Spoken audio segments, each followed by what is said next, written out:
افریقہ کا جہاز جو ہے طرابلس کی، وہاں پھر جرجیر کی جو بیٹی، اس نے کہا تھا اس کو بیٹی کا رشتہ دوں گا جو مسلمانوں کے کمانڈر کا سر لائے گا. پھر انہوں نے کہا کہ نہیں، ادھر اعلان کریں کہ جو اس کا سر لائے گا جرجیر کا، اس کی بیٹی ہم اس کو دے دیں گے مال غنیمت. تو وہ انہی کو ملی پھر.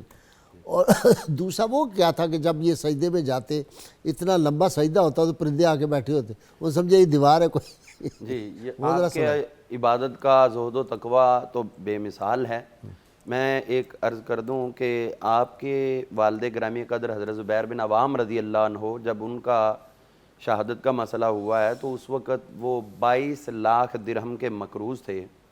لیکن وہ مقروض یہ نہیں تھے کہ پیسے لے لے کے وہ کھاتے تھے اور لوگ ان کو دیتے تھے، وہ بطور امانت ان کے پاس تھے جو لوگوں کے آپ نے دینے تھے، لوگوں نے آپ کے پاس امانتاً رکھوائے ہوئے تھے. تو یہ پتہ نہیں تھا بھی کس کے کس طرح ہے، ورنہ 5 کروڑ درہم وہ وراثت بھی چھوڑ کر شہید ہوئے تھے. یعنی وہ اس حوالے سے لوگوں کے ذہنوں میں رہنا چاہیے. تو اب میں اس بات کی طرف آتا ہوں جو آپ ارشاد فرما رہے ہیں کہ آپ کا زہد و تقوی اور آپ کی عبادت وہ مثالی تھی، اور یہ آپ کی عبادت کا ہی پرتو تھا کہ بیت اللہ کو اللہ تعالیٰ نے ان کے ہاتھوں دوبارہ تعمیر کروانے کا انہیں شرف عطا کیا. سبحان اللہ. تو اسی طرح اس کے اوپر آپ نے جو غلاف بھی بے مثال چڑھایا، اور اس کے ساتھ ساتھ عبادت کا یہ عالم تھا کہ عین اس وقت جب واحد ٹارگٹ آپ خود تھے حجاج بن یوسف کی فوجوں کے، اور آپ ہی کی وجہ سے وہ سنگ باری بھی کر رہے تھے، اور اس عالم میں بھی آپ بیت اللہ شریف کے سامنے بڑے اطمینان کے ساتھ عبادت میں مصروف، اور گولے آگ کے بھرے ہوئے، وہ کوئی دائیں گر رہا ہے، کوئی بائیں گر رہا ہے، کوئی آگے کوئی پیچھے، لیکن اس کے باوجود آپ کی عبادت میں کوئی فرق نہیں آ رہا. اسی طرح ایک دفعہ عبادت کے دوران سانپ آنے کا شور مچ گیا. سانپ بہت بڑا آپ کی طرف آیا، لیکن آپ اسی طرح اطمینان کے ساتھ ہی نماز کے اندر مصروف رہے.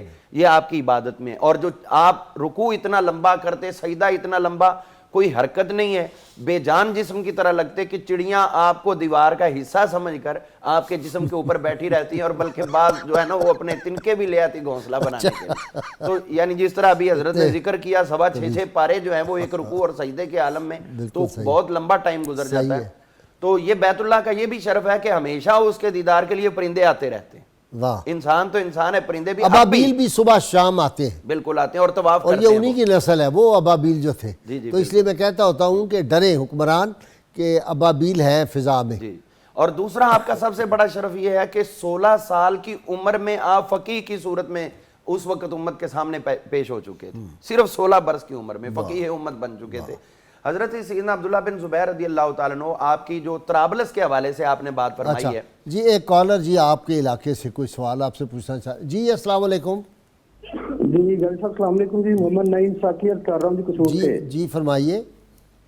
حضور پوچھنا یہ تھا بھی آپ نے بتایا، خلیل یوسف صاحب نے بتایا کہ حضرت عبداللہ بن زبیر کتنے لمبے سجدے کرتے تھے اور 3 4 صورتیں ختم ہو جاتی تھیں. آج کچھ دانشور ہیں وہ کہتے ہیں کہ یہ سب من گھڑت باتیں ہیں، اتنے لمبے سجدے نہیں ہوتے. کبھی کسی کے نام یہ اتنی جناب راتیں جاگتے تھے، اتنے چلے کرتے تھے. دانشور ان باتوں کو رد کرتے ہیں. وہ کہتے ہیں یہ من گھڑت روایتیں ہیں، یہ کوئی ان کی نہیں ملتی. وہ علامہ برکت صاحب یا یوسف صاحب بھائی صاحب وہ دانشور ہیں، دانشور نہیں ہے، وہ دانشور ہیں. اور کبھی کبھی شے کی جگہ جو ہے وہ سین بھی ذہن میں پتہ نہیں کیوں آ جاتا ہے. جی آپ بتائیں. جی اس طرح کی صورتحال ہے جو پوچھا گیا ہے سجدوں کے اعتبار سے. تو نفل کے اندر تنہا بندہ نماز پڑھ رہا ہے تو پھر تو سجدے کے اندر تسبیح پڑھنے کی کوئی لیمٹ نہیں. ٹھیک ہے. اگر آپ فرض ادا کر رہے ہیں یا جماعت کروا رہے ہیں تو پھر وہاں پر لمیٹڈ آپ کو چلنا پڑے گا. اور یہ تمام کے تمام آپ کے نوافل تھے. تو اسی لیے طرابلس کے حوالے سے سوال آپ سمجھ گئے جو وہ کہہ رہے ہیں. اسی کا جواب میں نے عرض کیا کہ وہ کہہ رہے نوافل میں جتنا چاہے لمبا پڑھے، جتنا چاہے ساری رات. ایک سجدے میں سیدہ فاطمہ سلام اللہ علیہا کا ایک سجدہ ساری رات میں ہوتا ہے. وہ کہتی ہے سجدہ میں ایک رات ختم ہو گئی ہے، میرے ایک سجدہ. وہ اصل میں ان لوگوں کا ٹارگٹ ہے کہ عبادت کم سے کم لاتے لاتے ان کو عبادت سے دور کرتے ہیں. ختم جی عبادت ختم کروانے کی کوشش. رحمۃ اللہ علیہ کی حدیث ہمارے لیے قابل عمل ہے. جب سورج گرہن ہوا تو نبی صلی اللہ علیہ وسلم نے 4.5 گھنٹے کی جماعت کروائی. اللہ جب تک وہ لگا رہا آپ صلی اللہ علیہ وسلم اتنی دیر جماعت کرواتے رہے. اور سخت گرمی حضرت سیدہ حفصہ حضرت عبداللہ حضرت عمر بن خطاب رضی اللہ تعالیٰ عنہ کی صاحبزادی کہتی اتنی شدید گرمی تھی کہ اگر میں پانی اٹھا کے سر پہ نہ پھینک دی تو بے ہوش ہو جاتی. اتنی لمبی نماز پڑھا دی. تو نفل میں تو ویسے ہی اجازت ہے. واہ واہ واہ، بہت اچھا آپ نے جواب. تو طرابلس کے حوالے سے یہ تھا کہ چونکہ اس کی فتوحات کا آغاز تھا اور وہاں جرجیز جو تھا وہ 1.5 لاکھ کے قریب فوج لے آیا سامنے. ان کا اپنا علاقہ تھا، اپنا ماحول تھا، تمام ضروریات زندگی فوری ان کو اویل تھی. تو حضور صلی اللہ علیہ وسلم کی جو بشارتیں تھیں ان کی وجہ سے حضرت عبداللہ بن ابی سرا رضی اللہ عنہ، جو عبداللہ بن سعد تھے، وہ یہاں پر موجود تھے اور اس نے یہ ان کے اوپر ایک جو جنگ ہوتی ہے نا جی ذہنی مضبوطی کی، وہ وار کر چکا وار تھا. بھی تو ہوتا ہے نا. اس کی بیٹی انتہائی اس علاقہ میں خوبصورت ترین سمجھی جاتی تھی. اور پھر یہ کہہ دینا وہ مین آف دی میچ ہوتا کیا ہے، یہ ایک کپ اس کی حیثیت کیا ہوتی ہے، اصل تو وہ ہے نا کہ یہ مل کس نام پہ رہا. تو اس نے اس نام پہ اپنی بیٹی کا کہہ دیا کہ جو عبداللہ بن ابی سرا کا مسلمانوں کے سپہ سالار کا سر لائے گا، میں اس کو 1 لاکھ درہم سے زیادہ انعام بھی دوں گا اور ساتھ اپنی بیٹی کا نکاح بھی دوں گا. تو اس لیے وہ بڑی اسپرٹ میں تھے. اور ادھر جو تھا یہ اس وجہ سے لوگوں نے مشورہ دیا، جو شورا کمیٹی تھی، کہ آپ اندر باؤنڈ رہیں.